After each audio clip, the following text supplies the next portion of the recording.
lalo na't matindi ang binitawang hamon sa kanya ni Juan Manuel Marquez. Mula sa lungsod ng Makati, nakatutok live si Maris Umali. Maris?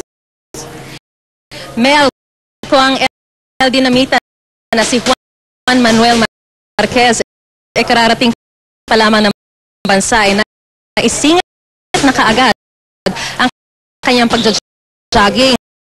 Siyempre, gaya ng sinabi mo, hindi naman pauhuli sa pag-ensayo.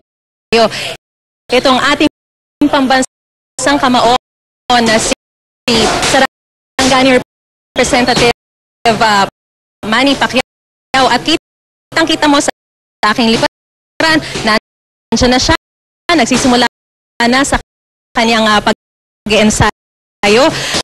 At siyempre, nais nilang mabigyan ng magandang laban ang ating mga kababayan, yung mga lahat na nanonood sa ikatlong pagtutuos nila sa ring nitong si El Dinamita. At alam naman natin na itong si Pacman ay talaga namang very focused at very religious once na sumabak na siya sa kanyang pag-training.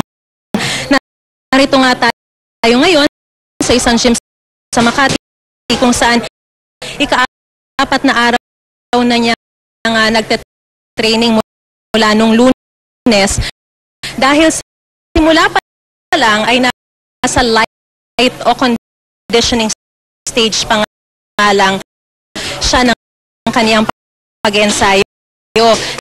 Nariyan, nakausap natin ang kaniyang coach na si Buboy Fernandez, at ayon sa kanya, ang sasagawa lamang niya sa ngayon ay minutes, 4 to 5 rounds yan, 3 minutes per round.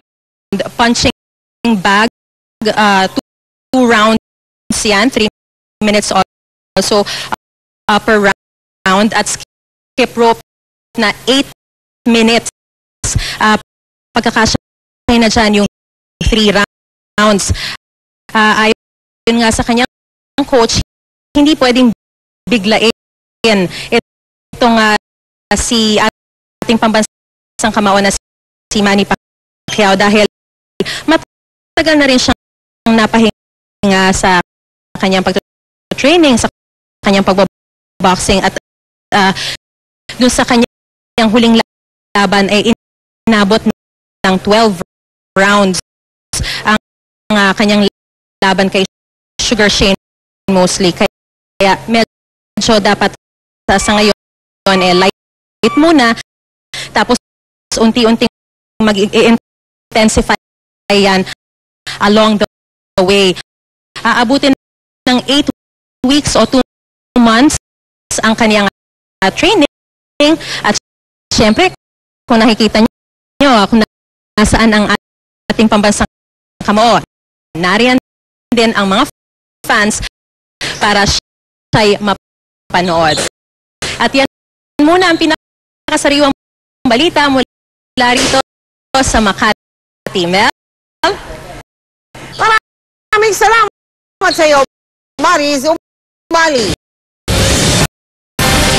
Sa iba naman pong balita, tuloy na ang